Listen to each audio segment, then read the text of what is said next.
Hi everyone! For everyone who checked out my last Wacky Wednesday video, I appreciate you doing so.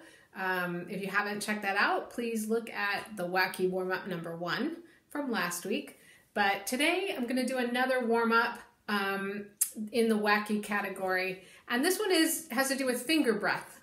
And I learned finger breathing from Keith Underwood, and let me just try to convey my understanding of that technique, which is you take the side of your hand kind of near the knuckle of your first finger, right on that joint. You keep a relaxed jaw, keep your neck in line if you can, like kind of a tall posture leading from the crown of your head, as if you had a string attached to the crown of your head and you're pulling yourself up. And then you breathe like this.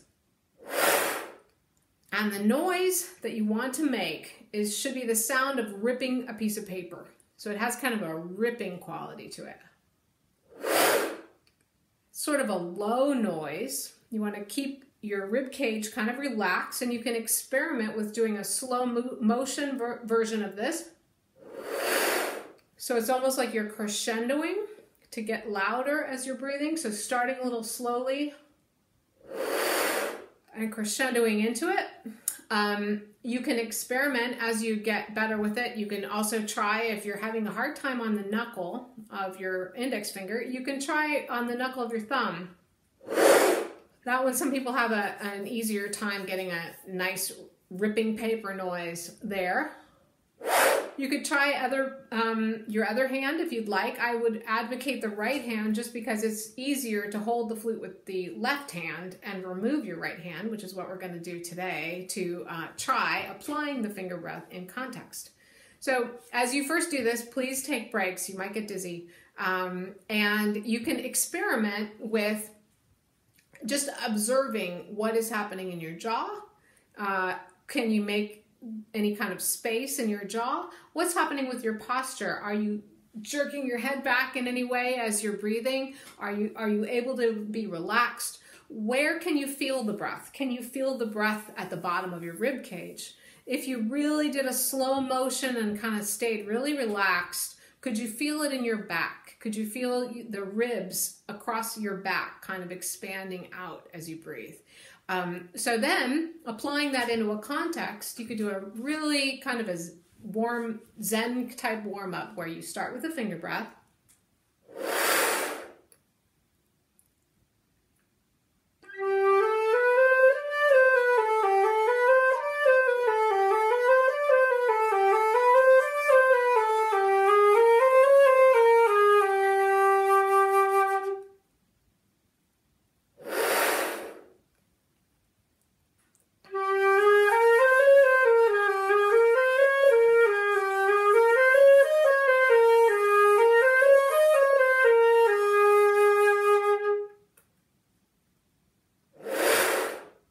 So I'm kind of trying to seamlessly transition, and I'm not breathing. As soon as I finish the phrase, instead of breathing in the room air as I typically would, I kind of keep the spell, and I kind of seamlessly take my inhalation only from the finger breath throughout the exercise, whatever exercise you choose. The one I just played was from the Taffanel and Gobert Exercice Journalier daily exercises, and it was number 1.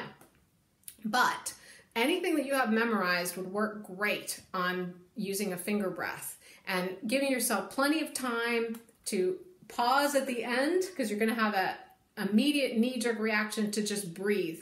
And so you're trying to overcome that reaction by relaxing. You can relax your hands, you can relax your arms, you can recheck your posture, reset your posture, and then as you're out of breath, at the end of your breath,